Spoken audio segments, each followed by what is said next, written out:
নমস্কাৰ মোৰ প্ৰিয় বন্ধু বান্ধৱীসকল, মই মোৰ অন্য এটা মিনি ব্লগলৈ আপোনালোকক স্বাগতম জনাইছোঁ। এয়া আজি দেখিছেনে ইমান মানুহ জমা হৈছে, লগতে গাড়ী মটৰে ঠাই নধৰা হৈছে। আৰু এয়া আমি আহি আমাৰ নিৰ্দিষ্ট ঠাইত উপনীত হৈছোঁ। এয়া ক'ত জানেনে? এয়া হৈছে আমাৰ পঞ্চায়ত অফিচ। আৰু আগলৈ চাওক, আমি লাইন পাতি আছোঁ। এয়া দেখিছেনে কিমান গোটৰ সদস্য আহিছে বা একদম লাইন পাতি আছোঁ line line line line line line line অঁ দেখাই দিছোঁ। কওকচোন অনুভৱ কি কওক? ল'বলৈ আহিছোঁ, অনুভৱ কওক। ল'ব আহিছোঁ। ঐ তুলিকা অনুভৱ কি কোৱা? কোৱা অনুভৱ কোৱা। মজা লাগিছে। মজা কেনেকুৱা লাগিছে? লাইন পাতি মজা লাগিছে। মজা লাগিছে। অঁ লাইনত থাকক। ক'ৰ পৰা আহিছে? চিচিয়াপা। পুৰা লাইন পতাত ব্যস্ত আজি।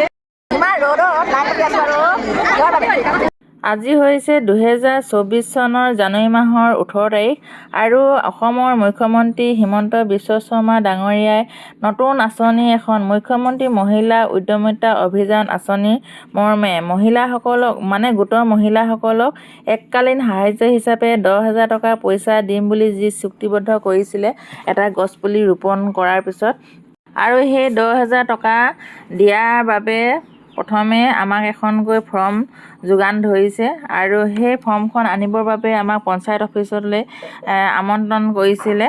আৰু আমাৰ সকলো গোটৰ সদস্য তালৈ পঞ্চায়ত অফিচলৈ গৈ এয়া সকলোৱে নিজৰ নিজৰ ফৰ্মবোৰ সংগ্ৰহ কৰিলে। আৰু এই ফৰ্মখন ফিল আপ কৰিবলৈ বোলে আমাক আকৌ নতুনকৈ প্ৰশিক্ষণ দিব কেনেদৰে ফিল আপ কৰিব লাগে।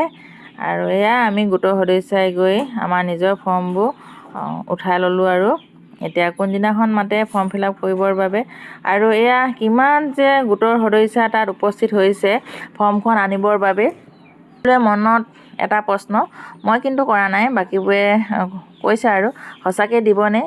গোটৰ মহিলা বহুত হৈছে, তেনেকৈ কিমান জিলাই জিলাই আছে, সকলোবোৰকে দিবনে বুলি এটা প্ৰশ্ন থাকি গ'ল। দুলীয়াজান সমষ্টিৰ বিধায়ক তেজ গৌলা ডাঙৰীয়া আহি এয়া কিছু ভাষণ দি গ'ল।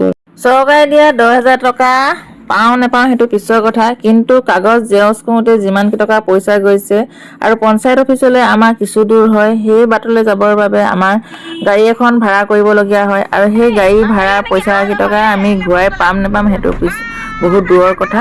আৰু আমি এনেদৰে ঘৰ পালোহি আৰু এয়া আমাক দিয়া ফৰ্মখনৰ কিছু দেখাই দিছোঁ। আৰু এয়া দেখিছে নহয়, মেট্ৰিকত যিখন আমি প্ৰশ্ন পেপাৰ পাইছিলোঁ সেইখনৰ দৰে 4 পেজমান আছে। আৰু এখন ফিল আপ কৰি আমি চৰকাৰক দিব লাগিব। আৰু 10,000 টকা পাম বুলি আশা কৰিছোঁ। লাগে নহয় টকা সকলোকে, নহয় জানো? আপোনালোকক কাক কাক লাগে কমেণ্ট কৰি জনাবচোন।